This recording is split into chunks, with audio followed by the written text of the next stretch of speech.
আমাদের নর্থ বেঙ্গলে কিন্তু ডুয়ার্স মেলা শুরু হয়ে গেছে। হাই এভরিওয়ান, আমি আবার একটা নতুন ভিডিও নিয়ে চলে এলাম তোমাদের কাছে। আজকে আমাদের এখানে যে ডুয়ার্স মেলা চলছে সেটাই তোমাদেরকে একটু ঘুরে দেখাবো। এটা আসলে কালকে বিকেলের সমস্ত কিছু। কালকে বিকেলে আমি আর দিদি মিলে একটু ডুয়ার্স মেলা ঘুরতে গেছিলাম। খুবই ঠান্ডা আমাদের নর্থ বেঙ্গলে, তো আমি ভেবেছিলাম অনেক কিছু পরে রেডি হয়ে সুন্দর করে যাব, বাট বিশ্বাস করো এত ঠান্ডা। তো সোয়েটার, মাফলার, টুপি সমস্ত কিছু নিয়ে আমরা পৌঁছে গেলাম ঘুরতে আমাদের ডুয়ার্স মেলাতে। প্রতি বছরই আমাদের এখানেই ডুয়ার্স মেলাটা হয়, ঠিক ডিসেম্বরের লাস্টের থেকে জানুয়ারির মধ্যে 10-12 দিন মতো মেলাটা থাকে। প্রচুর প্রচুর আর্টিস্ট আসে প্রত্যেক দিন।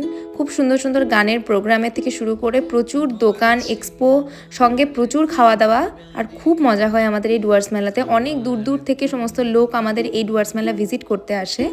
সেটাই আমি আজকে ছোট্ট করে তোমাদেরকে ঘুরে দেখাবো। সব দোকানের মধ্যে এই দোকানটা বলতে পারো আমার খুবই পছন্দ হয়েছে। এখানে সব ছোট ছোট চিনেমাটির জিনিস থেকে শুরু করে থালা, প্লেট, গ্লাস, টব, অনেক কিছু তোমরা পেয়ে যাবে। খুব সুন্দর সুন্দর জিনিস। তো ওখানে দিদি কিছু কাপ, প্লেট এগুলো দেখে নিচ্ছিল। আমাদের ঘরের কিছু মা বলে দিয়েছিল কী কিনতে হবে। সেখানেই দেখেছি ছোট্ট বেবিটাকে, এত কিউট। তারপরে শুরু হয়ে গেল আমাদের খাওয়া দাওয়া, যেটা হচ্ছে মেন পার্ট আমাদের মেলায় ঘুরতে যাওয়ার। আমি আর দিদি ফার্স্টে নিয়েছিলাম পাটিসাপটা, দুজনের একটা টেস্ট করে দেখছিলাম যে কেমন খেতে, তাহলে তারপরে আরেকটা নেব। এরপরেই কিছুটা এগিয়ে গিয়ে দেখলাম পাপড়ি চাট। আমি খুব একটা ভালোবাসি না, দিদির খুব ফেভারিট পাপড়ি চাট, তাই দিদির এক্সপ্রেশন দেখো। তারপর আমি দিদি থেকে নিয়ে একটু ট্রাই করে দেখছিলাম কেমন খেতে। তো ভালোই ছিল পাপড়ি চাটটা খেতে। পেঁয়াজ দিয়ে সমস্ত কিছু দিয়ে বানিয়েছে, খুবই টেস্টি হয়েছিল পাপড়ি চাটটা খেতে। এরপরে আমরা আরও ভেতরের দিকে হেঁটে যাচ্ছিলাম, সমস্ত দোকান ঘুরে ঘুরে দেখছিলাম, আর কিছু জিনিস যেগুলো পছন্দ হচ্ছিলো সেগুলোও কিনে নিচ্ছিলাম। আর দূরের সব থেকে বড় যেটা মেন আকর্ষণ, সেটা হচ্ছে বড় নাগরদোলা। আমি আজ পর্যন্ত কোনোদিনও উঠিনি, খুব ভয় পাই নাগরদোলা। দেখতেই ভালো লাগে দূর থেকে, বাট কোনোদিনও ট্রাই করিনি।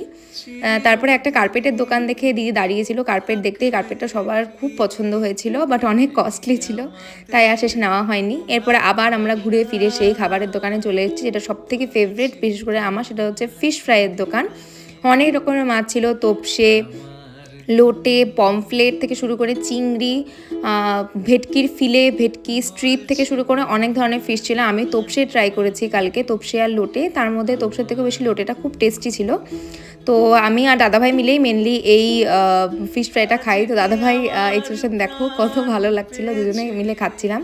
গরম গরম ফিশ ফ্রাই সবারই ভালো লাগে। এরপরে আমার দিদির সব থেকে ফেভারিট পার্ট হচ্ছে মিষ্টি। আমার দিদি মিষ্টি খেতে খুব ভালোবাসে, তো দিদির জন্যই মেনলি এই দোকানে দাঁড়িয়েছিলাম মিষ্টি কিছু খেয়ে। লাস্টে আমরা আমাদের ভাপা পিঠে দিয়ে শেষ করলাম। ব্লগটা এখানেই শেষ করছি, দেখা হবে নেক্সট কোনো ভিডিওতে। Bye bye.